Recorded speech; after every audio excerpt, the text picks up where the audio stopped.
hearing the bloody word, well, you didn't say that, but the word collaboration. It's a very, very interesting thing because, as you say, it's such a term for industrial capital to use. And in a way, it gets stripped out of it as any real meaning, because everybody knows the collaboration between profit-making entities is only so far. If the process of being together works against your ability to reproduce capital, then you get out of the collaboration speedily. And that's very different, And I think you're very, very right. I think it would be fascinating to place this collaboration within the context of both COVID and the structures of international collaboration that come out of high carbon structures. Okay, we're not flying around the world, but we need a lot of juice just to keep this thing going. To talk to each other, we need a lot of power stations. Yeah, to also add to that, I think, talking about collaboration, almost like if you take out some end goals away, let's say if you take out to produce something, so then what is the point of it? Is it to generate something? Is it to kind of stimulate ideas? I think that is something that is maybe through the online forum is a bit different, because I always imagine for Zoom, I can see 6 people. It always feels like we're sitting in a circle all the time or something. But if we were, in a bar or something after the meeting, it's a bit more informal. You can kind of discuss things that are less, you don't feel on high alert, because it's like, oh, what did you think about the thing I said? So all those kind of tacit things are kind of a bit lost. So you are probably forced to produce in these kind of settings a little bit more, rather than the normal way of just sometimes informally generating ideas and kind of talking around it. Interesting. Yeah, that's a really great comment. It's great. Yeah. Any other comments?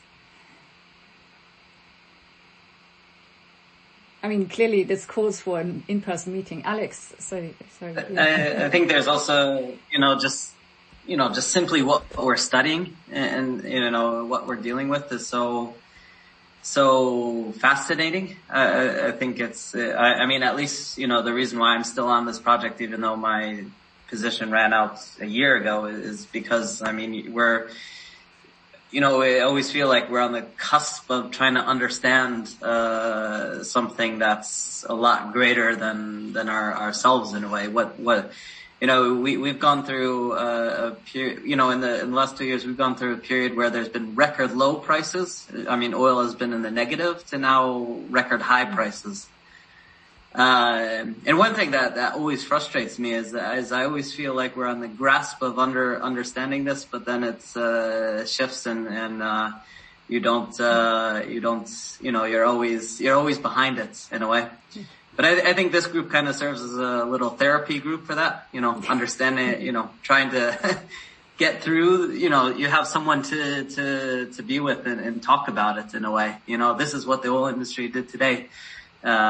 Which has been, so that's the attraction in a way. You have a group of, people that you can kind of work these things out, together. And, where you can show things, you can show your data, you can show your transcripts and everything. And you always get good feedback and good conversations afterwards. So, but if one thing, that I am frustrated is just never being able to get a step ahead of the industry, because it's just shifting all the time, and it's impossible to pin down. And I think connected to what, Gavin was saying about, why can't we, what's easy, why don't we make an opinion or something like that? It's hard to make a statement on it, an authoritative statement. This is what's happening in the industry. Because it's changing all the time, so.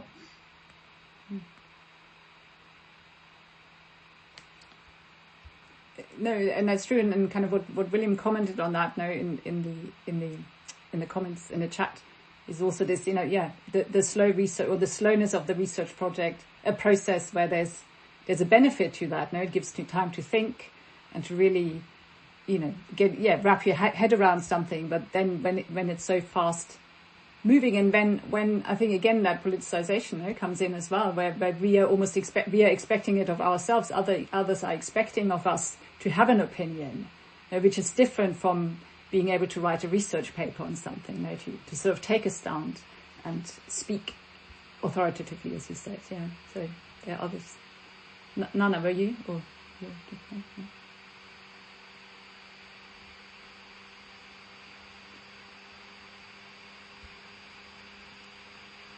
Anyone else?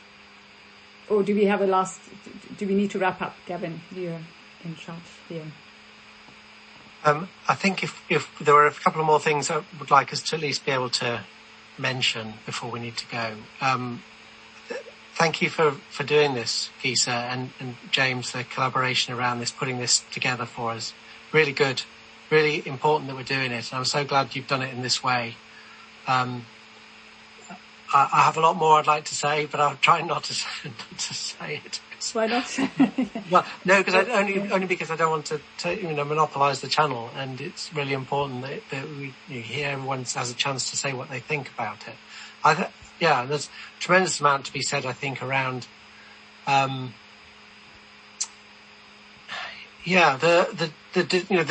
probing. What's the desire to collaborate? Where does that come from?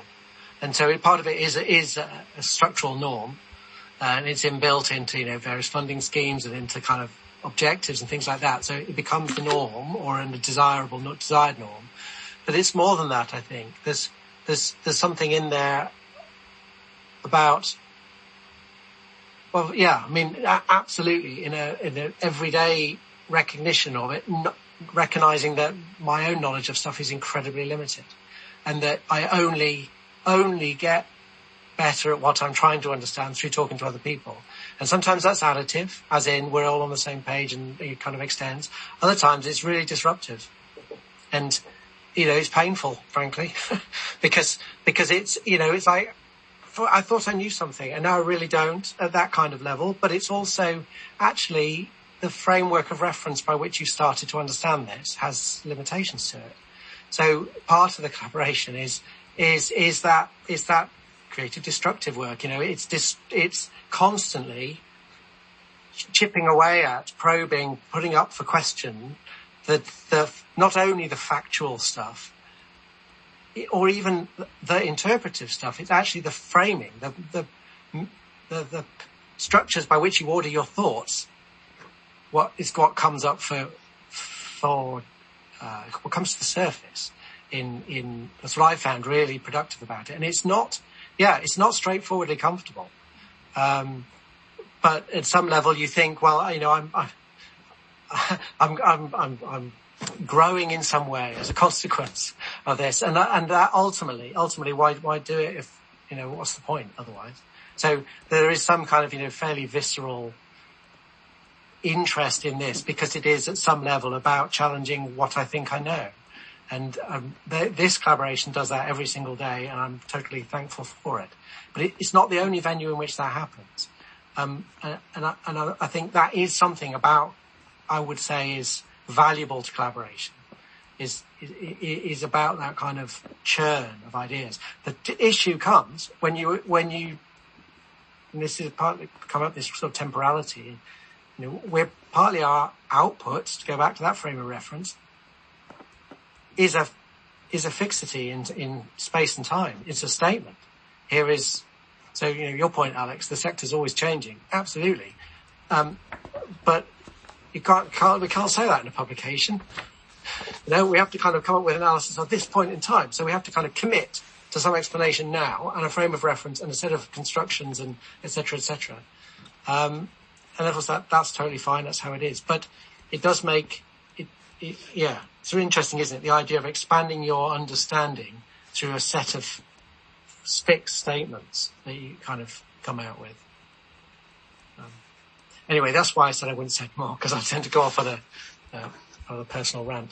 So perhaps we could draw that to an end temporarily, and I look forward to picking this up again. I'm also inspired by your collective encouragement to do things in person. And The issue here will always be, can we get our